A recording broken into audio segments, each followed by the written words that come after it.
Hebreus capítulo 12, no versículo 14.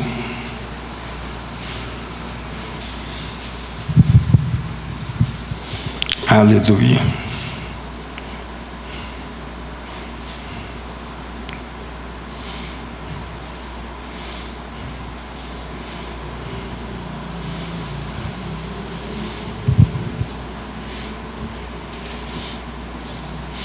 Amém?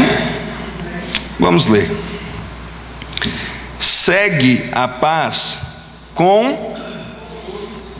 Vamos ler juntos. Segue a paz com... E a santificação, sem a qual ninguém verá a... Tendo cuidado de que ninguém se prive todo mundo diga, e de que nenhuma raiz de amargura brotando vos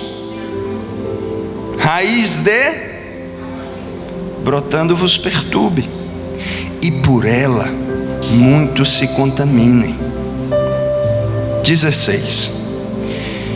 E ninguém seja fornicador ou profano como Esaú, que por um manjar vendeu o seu direito de primogênito, porque bem sabeis que, querendo ele ainda depois herdar a bênção, foi rejeitado, porque não achou lugar de...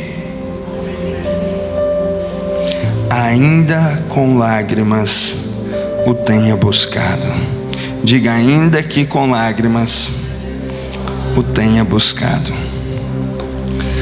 Nós começamos esse texto e Paulo começa dizendo: segui a paz com todos. Diga comigo, todos. E eu lhe pergunto, e você pode perguntar isso para o seu irmão se você quiser. Pergunte a ele assim: o que é paz? A paz, ela é a ausência de guerra. A paz é a ausência de conflitos. E o que é santificação? O que é santidade? Santidade é ser separado. Às vezes nós ouvimos uma expressão: ser separado do mundo. Já ouviu essa expressão? Isso está correto? Tem como nos separarmos desse mundo até que Jesus nos arrebate? Não. Nós vamos nos separar de quem então? Do pecado. Diga, ser separado do pecado. É para isso que fomos chamados. E logo depois vem algo incrível, uma instrução que explica por que ter santidade. E diz: sem a qual, sem a santidade, ninguém verá a... Diga, aleluia. Diga comigo, sem santidade ninguém verá a Deus. E aí vem algo incrível. 15. Tendo cuidado de que ninguém se prive da... Leia comigo, em nome de Jesus. Acompanhe no telão, acompanhe em algum lugar, mas leia comigo. Diga, tendo cuidado. Todos juntos, tendo cuidado de que ninguém se prive da graça de Deus. Quem pode tirar a graça de Deus de você? Quem pode tirar a graça de Deus de você? Diga, eu mesmo. Leia comigo. Aqui diz: cuidado que ninguém se prive. Ou por acaso diz que ninguém te prive. Aqui diz assim. Aqui tem a expressão se. E quando se trata de falarmos se, falamos de primeira pessoa. Para que ninguém se prive da graça de Deus. A graça de Deus, ela já foi liberada sobre nós. Essa graça que nos redime, essa graça que nos dá salvação, perdão de pecados, este amor incomparável. E nada pode te separar desta graça. Essa graça é disponível. Amém? Continue comigo. E esse é o ponto da nossa mensagem. E de que nenhuma raiz de amargura, diga comigo mais uma vez, diga raiz de amargura, brotando, vos perturbe e por ela se contaminem. Vê se você consegue uma imagem de um homem com raiz de amargura. Tem uma foto na internet. Eu esqueci de enviar essa imagem. Mas veja se você é homem. É um homem com raízes no chão. Diga comigo, raiz de amargura. E eu pergunto para você, o que é raiz de amargura? O que é raiz de amargura? Você já parou para pensar calmamente o que é raiz de amargura? Você já parou para pensar nisso? Pergunte para o seu irmão o que é raiz de amargura. Por favor, alguém pode me dar um exemplo? Não? Vocês estão com medo? Eu vou dizer: mágoas, falta de perdão,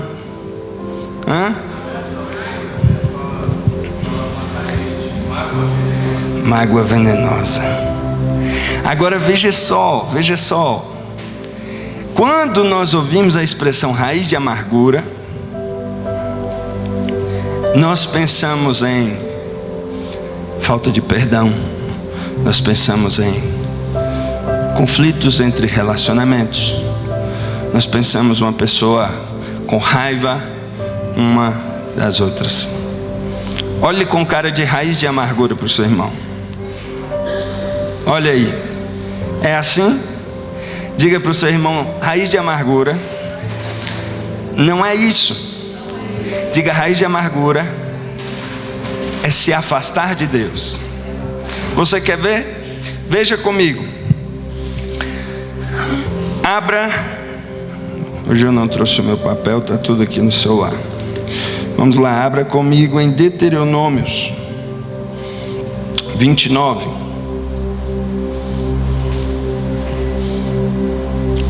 Versículo 18. Diz assim: para que entre vós não haja homem, nem mulher, nem família, nem tribo, cujo coração hoje se desvie do Senhor nosso, para que vá servir aos deuses destas nações.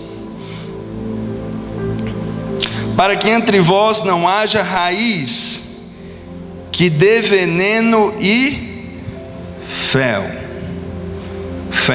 amargura, amargo. Você entendeu? Muitas vezes nós olhamos para essa expressão, e essa expressão raiz de amargura, ela significa no Velho Testamento se afastar de Deus, virar as costas para Deus. Raiz de amargura. Então, muitas vezes nós usamos porque isso condiz com a nossa língua. Dizer raiz de amargura, você junta raízes de amargura, de sentimentos maus.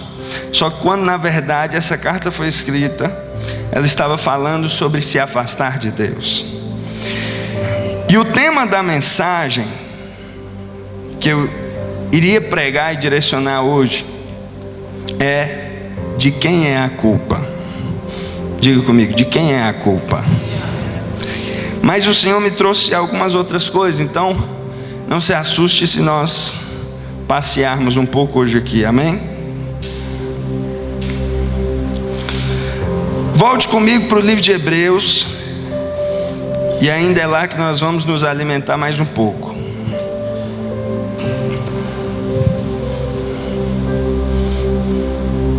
Se você percebeu, logo abaixo do versículo 15, no versículo 16, fala sobre um personagem da Bíblia. Quem reparou? Qual o seu nome? Diga comigo: Esaú.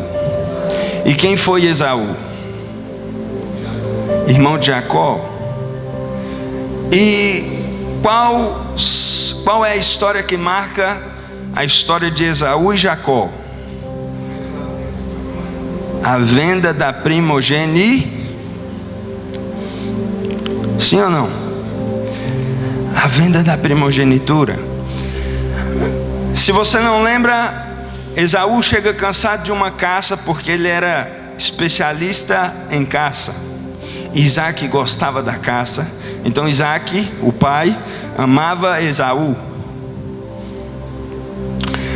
Esaú chega cansado e com fome, e ele sente o cheiro do guisado feito por Jacó.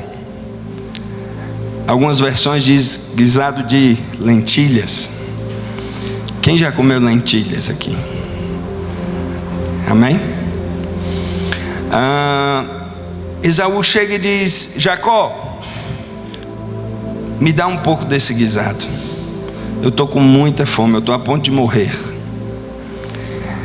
Jacó responde: Esaú, eu te dou, mas tu me dá a tua primogenitura.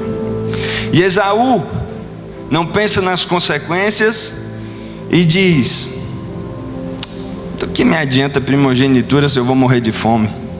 Me dá logo esse guisado, seja assim feito. E ali ele vende a sua primogenitura.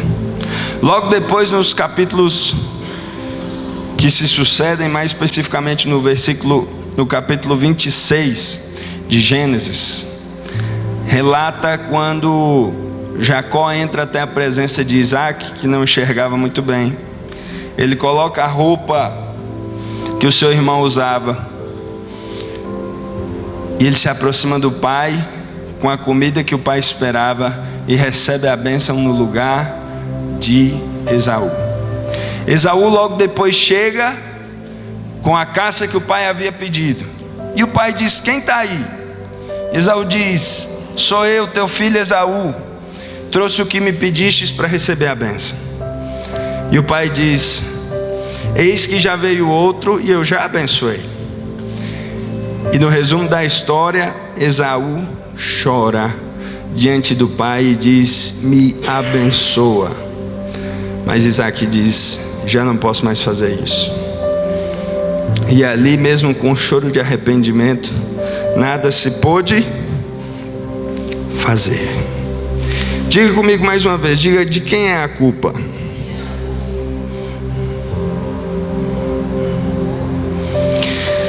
Em Hebreus, aí onde você está, no versículo 15, na parte B do versículo 15, diz: e de que nenhuma raiz de amargura brotando vos, diga comigo, perturbe. A consequência de nos afastarmos de Deus, a consequência da raiz de amargura é a perturbação. E quem sabe o que é perturbação? Segundo o dicionário, perturbação é a alteração da ordem, agitação, confusão, tumulto, desassossego, transtorno, abalo, perda de controle ou de equilíbrio, tontura. Quando nos afastamos de Deus, nós estamos debaixo de diga comigo, irmão, diga perturbação. Muitas vezes o Senhor me trouxe essa palavra no coração depois que eu vivi algumas coisas nesses últimos dias, experiências e perguntas que algumas pessoas geralmente fazem. Geralmente essas perguntas são: Porque parece que tudo dá errado na minha vida. Porque parece que todo relacionamento que eu entro dá errado. Porque parece que todo negócio que eu faço vai mal. Alguém já viu alguém falando uma expressão como essa? Alguém já viu? E vou além. Existem expressões e pessoas que ainda dizem assim: Deus não quer isso para mim. Não, meu relacionamento é assim porque Deus quer. Não, minha vida é assim porque é Deus. E aí o tema da mensagem: de quem é a culpa? Diga mais uma vez: de quem é a culpa? Nós vamos entender, e eu já falei sobre isso aqui, e nós vamos se basear em duas histórias. A primeira é a história de Esaú e Jacó. Mas antes de nós falarmos de quem é a culpa, vamos ler o livro de Ezequiel, capítulo 33, no versículo 11.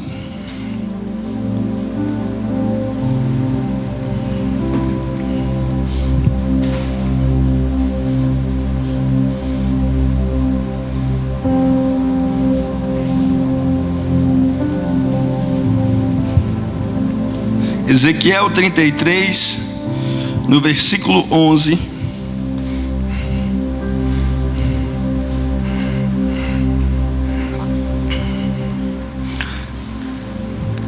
Diz assim: dize-lhes: vivo eu, diz o Senhor Deus, que não tenho prazer na morte do ímpio, mas em que o ímpio se converta do seu e viva. Convertei-vos dos vossos maus caminhos. Pois por que razão morrereis, ó casa de Israel? Abra comigo no livro de João 3,16, e você conhece bem. Enquanto você abre aí, eu vou falando sobre o livro de Ezequiel. No livro de Ezequiel, no capítulo 33, como nós acabamos de ler, o que nos ensina é que Deus não se alegra com a morte do ímpio. João 3,16, porque Deus amou o mundo de tal que deu o seu Filho unigênito, para que todo aquele que nele crê não pereça, mas tenha vida. Este é o seu Deus. Este é o seu Deus. Diga: esse é o meu Deus. O seu Deus deu o único Filho para perecer por nós. Em Salmos, no capítulo 49,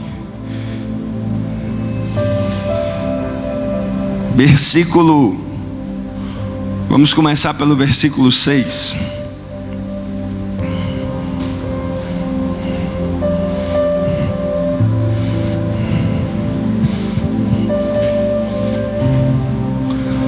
Aqueles que confiam na sua fazenda e se gloriam na multidão das suas riquezas, nenhum deles de modo algum pode remir o seu, ou dar a Deus o resgate dele.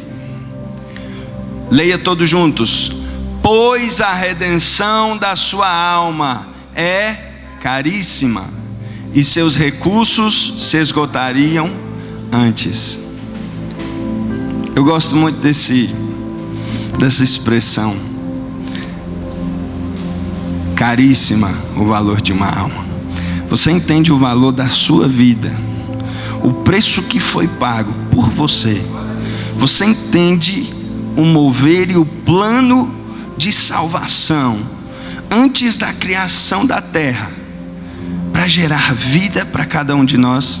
Você tem total ciência da graça e remissão e o esforço dos céus para nos salvar. Diga mais uma vez, diga de quem é a culpa. Nós vimos aqui 3 textos básicos que caracterizam um pouco alguns atributos de Deus. Um dos atributos de Deus, diga, é justiça. Diga comigo, justiça. Deus é um Deus justo. Muitas vezes nos perguntamos, e eu separei inclusive os principais pontos que pessoas perguntam se a culpa é de Deus ou se a culpa é nossa. Veja só, diga comigo mais uma vez, raiz de amargura. A raiz de amargura, como nós estamos vendo, ela trata de se afastar de Deus. E para que possamos entender mais ainda sobre raiz de amargura, vamos estudar mais uma história juntos. Essa história, ela está no livro de Jonas, no capítulo 1, no versículo 17.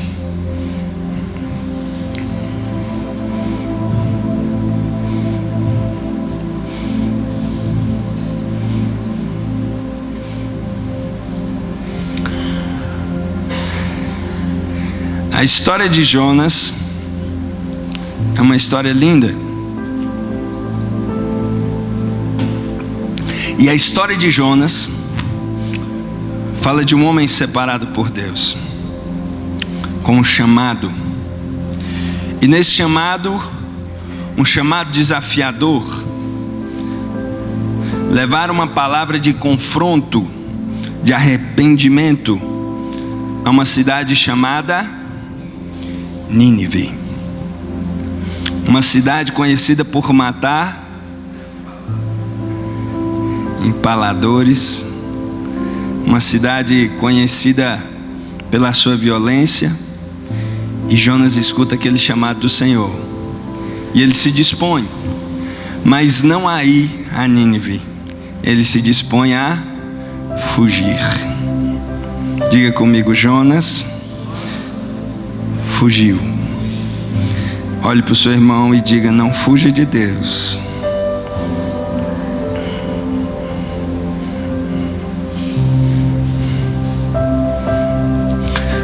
A história diz que Jonas estava dentro do barco e ele estava fazendo o quê? Dentro do barco? Dormindo. E chega uma tempestade que preocupa todos os marinheiros dentro daquele barco. E no meio daquela tempestade, Jonas é despertado e ele assume a culpa de tudo. Ele reconhece. E ele é lançado no mar. E a palavra de Deus diz que um grande peixe engoliu Jonas.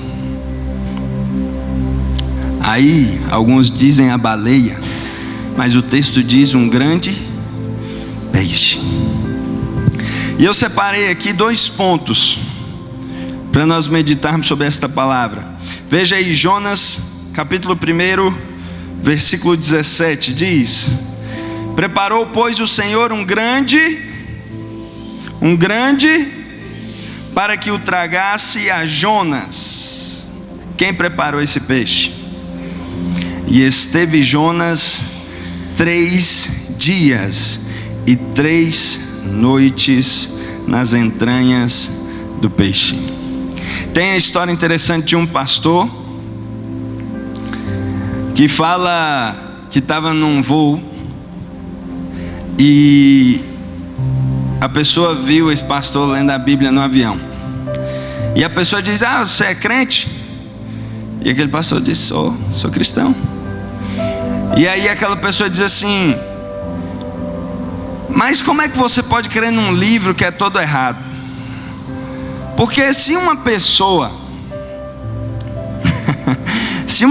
entrasse na boca de um peixe e passasse 3 dias, com certeza ela morreria. Você já ouviu falar em suco gástrico? E aquele pastor viu aquele cara, e ele era de uma igreja bem pentecostal, uma Assembleia de Deus. Aquele pastor, ouvindo isso, ele deu um grito de glória tão grande dentro daquele avião. Imagine você a cena, um voo, as pessoas falam bem baixinho, e aquele pastor disse: glória a Deus! E aquela pessoa disse: você está maluco, cara? Cala a boca, rapaz. E ele disse: como é que eu vou me calar? Agora eu sei que o milagre foi maior ainda. E ali ele se alegrou, e ele contou esse testemunho. Isso ficou marcado para mim. O milagre maior ainda. 3 dias na boca de um peixe. Na vida de um homem como um surfista, ele tem muito contato com peixes assim. E aconteceu, se eu não me engano, na costa sul da África, de um surfista ser engolido por uma baleia. Mas 5 minutos depois, aquele surfista foi expelido, porque a baleia sentiu que era algo estranho, que ela não comia aquilo. E logo aquele surfista saiu e vive para contar. Mas eu quero te dizer que o milagre, de todas as formas, foi gigantesco, porque ele resistiu, porque havia ar para ele respirar mesmo dentro do ventre daquela baleia, porque não havia suco gástrico que trouxe dano algum para ele, porque a baleia não o expeliu. E ele passou 3 dias e 3. O primeiro ponto que nós podemos tirar da história de Jonas é que quando nos afastamos de Deus, vem a tempestade. Quando Deus te der um chamado, um propósito, quando Deus te der uma missão, a Bíblia diz que a raiz de amargura gera perturbar e contamine quem está perto. Você vê, Jonas, raiz de amargura, se afastando de Deus, no meio de uma tempestade, e contaminou todos os que estavam no barco. Segundo ponto, Jonas foi engolido por um peixe gigante. Agora pergunte para o seu irmão, pergunte: você sabe o que significa peixe em grego? Você sabe? Isso é lindo. Não existe coincidência na palavra de Deus. Em grego, veja como é que pronuncia aí, tá? Para você aprender agora essa palavra aí. Em grego, peixe, vê se você acha o símbolo dos cristãos, o peixe, antigamente. Peixe se chama em grego ictus. No sotaque nordestino brasileiro, ictus. Diga comigo, não tenha medo não, diga ictus. Não, tem gente que está com medo de falar. Fala ictus. Poderia ser um nome de alguém? Combina? Ictus. Olha aí, ó. Já é uma dica, né, para o nosso futuro sobrinho aqui, ó. Ictus. E deixa eu ver se ele encontra. Você achou aí, filho? Vai lá. Ictus é peixe em grego. E você lembra como os cristãos antigamente eles tinham uma forma de desenhar na porta daquela casa ou em algum lugar para dizer: ó, aqui tem cristãos. Eles faziam um peixe. Eles desenhavam ictus e escreviam a palavra ictus dentro do peixe. Tem muitos, vê se você acha com escrito ictus dentro do peixe. Tem muitos achados assim. Então quando você vê um peixe como esse, é um símbolo cristão. E ictus tem um significado. Você sabe o que é um acróstico?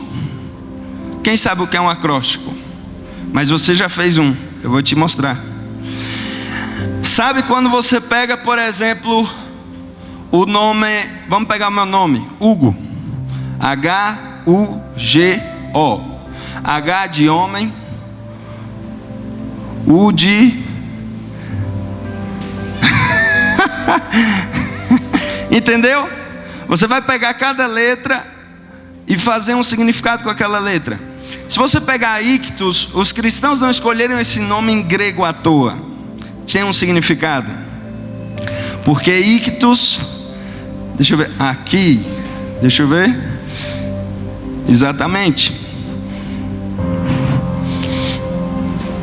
Ictus vai simbolizar uma pequena frase. Essa frase diz: Jesus Cristo, Filho de Deus, Salvador. Diga comigo: Jesus Cristo, Filho de Deus, Salvador. Você está entendendo? Gravou aí? Mais uma vez: Jesus Cristo, Filho de Deus, Salvador. E enquanto eu estava meditando sobre Jonas e um grande peixe que o engole, eu lembrei de Ictus. Jesus, o Filho de Deus, o Salvador, é aquele que no meio do mar vai te engolir para te levar para o caminho certo. Você entende o significado de Ictus? Você entende o significado de Jesus, o peixe? Na vida de Jonas, 3 dias Jonas estava fugindo de Deus. Ictus, que simbolizado aqui por Jesus, o engole, e por 3 dias Jonas está lá dentro. A Bíblia diz que Jonas clamou a Deus e se arrependeu e disse: Senhor, ouve a minha voz.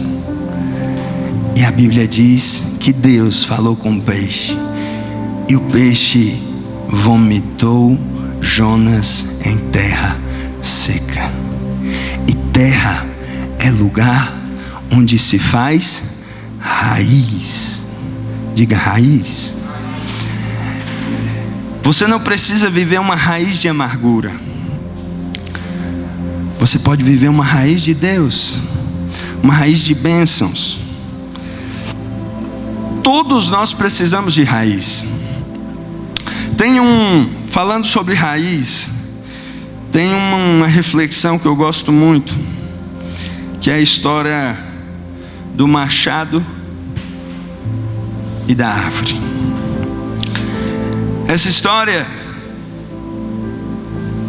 diz assim: o machado, isso é uma parábola, tá, irmãos? O machado passava pela floresta e via aquelas grandes árvores, e aquele machado sempre se orgulhava. Aquelas árvores grandes, e aquele machado dizia: não há nada que eu não possa cortar, eu sou o machado. Mas quando o machado passava no meio de um certo lugar, ele via uma árvore que era maior do que todas, e todas as árvores falavam daquela árvore.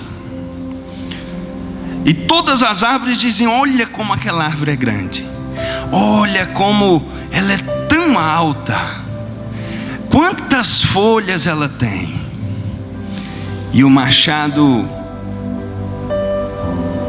com raiva de ver os olhares todos para aquela árvore, não para ele, como um grande cortador, e nada poderia o deter. Então numa noite o machado vai até aquela árvore e começa a cortar o seu tronco, e começa a cortar o seu tronco, e aquela árvore cai.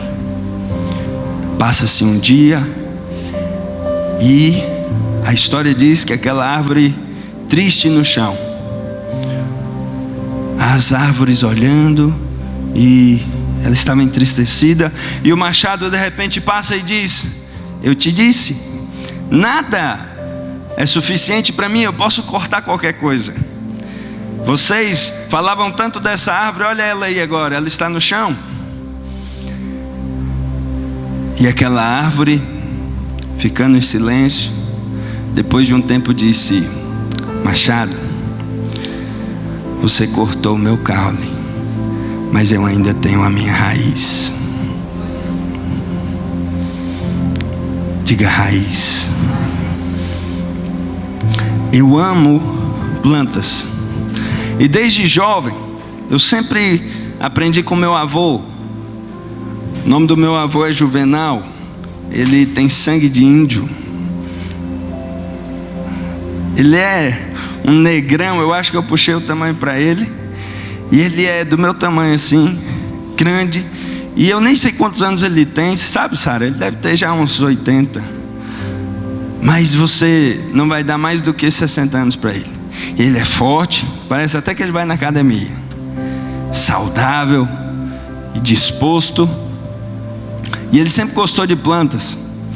E ele sempre me ensinava. E eu comecei a aprender aquilo desde jovem. Quando eu morava em Brasília, eu morava em uma chácara, então tinha muitas plantas.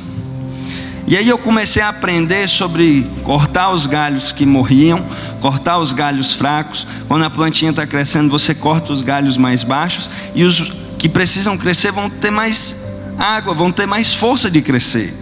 Mas eu deveria tomar cuidado para não cortar o olho daquela planta que estava crescendo, porque eu podia também impedir ela de crescer. Estou falando besteira, irmão? Lorival, ajude aí. O irmão Lorival sabe mais do que eu ali. E aí, tudo se trata de raiz. Você sabia, e isso dá até mais uma história, a história da samambaia e do bambu. Você conhece essa história? A história da samambaia e do bambu é que um sábio chinês, no mesmo dia, para adornar o seu jardim, plantou várias sementes de samambaia. E logo depois, várias sementes de bambu. Passou-se o primeiro mês, a samambaia já brotou. E as raízes dela começaram a se espalhar e já era visível. E a cada dia que passava ela ficava mais bonita. Já o bambu, parecia que nada estava acontecendo. Não, nem sinal do bambu. E passado um ano, as samambaias já estavam adornando aquele lugar. Mas o bambu ainda não havia dado sinal. Assim acontece no segundo ano, o terceiro ano, no quarto ano e no quinto ano. Parecia que nada estava acontecendo. Mas no quinto ano, o bambu nasceu. E nos próximos 3 meses, o bambu cresce 25 metros de altura. Diga, meu Deus. Os 5 primeiros anos do bambu, você não vai ver. Você não vai enxergar broto. Ele está nascendo raiz. Ele está crescendo, ele tem vida. Mas ele está fazendo raiz. E no seu quinto ano, é o ano de crescer. E o bambu chinês pode chegar a 25 metros de altura.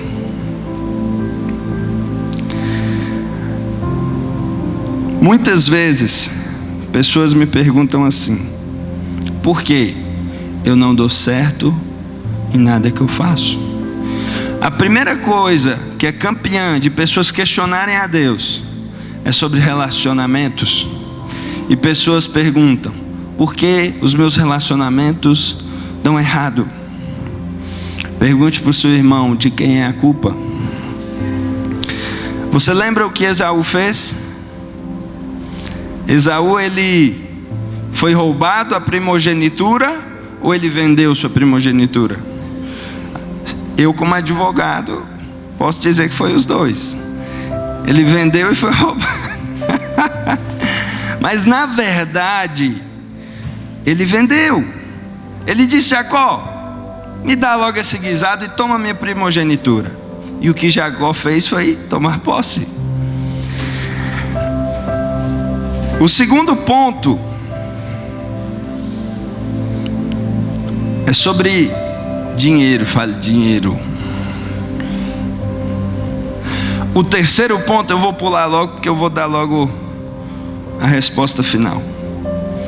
O terceiro ponto que muitas pessoas perguntam sobre filhos. O quarto ponto que muitas pessoas perguntam: pessoas que morreram, mães que perderam seu filho.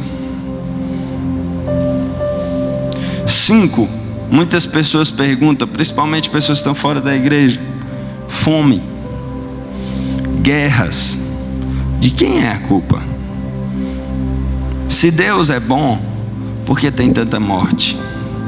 Se Deus é bom, por que existe drogas? Se Deus é bom, por que existe tanta maldade? Se Deus é bom, por que o mundo está assim? Pergunte para o seu irmão: por quê? Se Deus é bom, por que existe coronavírus? Diga comigo: raiz de amargura. Não se afaste de Deus. Não se afaste de Deus.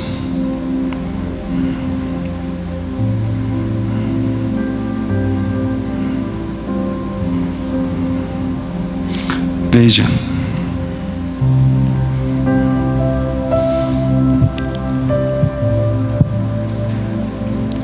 Deus, Ele tem algo preparado para nós. Mas o que é que Deus tem preparado para nós? Em Jeremias capítulo 29, versículo 11, diz assim: porque eu bem sei os pensamentos que tenho a vosso respeito, diz o Senhor, pensamentos de paz e não de mal, para vos dar o fim que desejais. Deus tem um futuro de paz, de alegria preparado para você. Uma coisa é importante nós entendermos, e isso é o ponto chave para você entender algumas coisas. Nós vivemos todos os dias de atitudes, sim ou não? Olhe para a sua roupa. Quem escolheu a sua roupa hoje? Foi mamãe? Foi mozão? Quem escolheu sua roupa hoje? Foi você? Alguém lhe forçou a vir com essa roupa? Ok. O que você almoçou hoje? Você escolheu?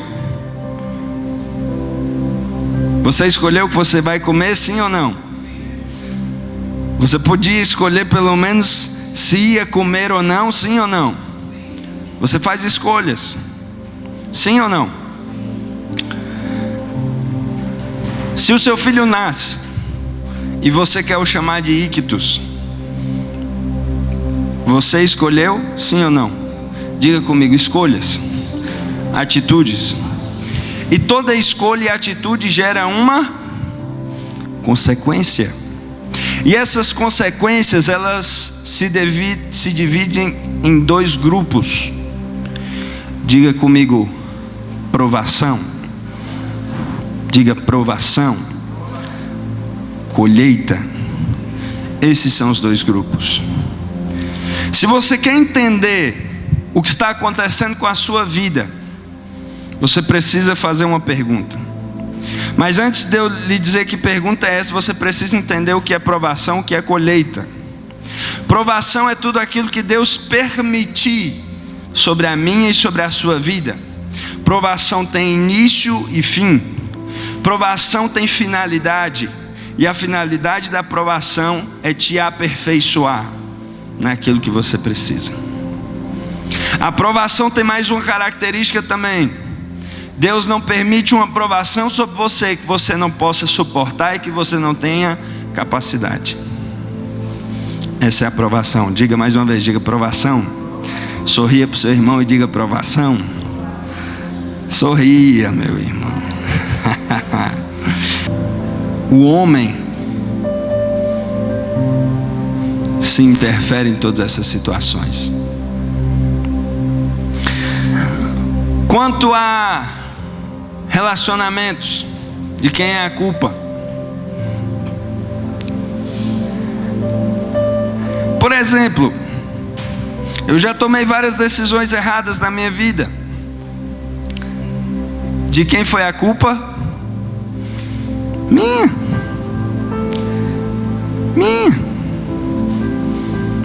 Diga escolhas. Não faça escolhas sem orar. Não haja por impulso. Não seja ansioso. Não seja apressado. E não viva em raiz de amargura. Não se afaste de Deus.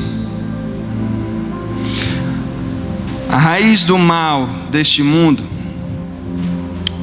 está sobre a ganância, sobre o pecado e sobre a má índole dos próprios homens. Não há mal de Deus. Deus não se alegra com a morte. Deus não se alegra com o pecado.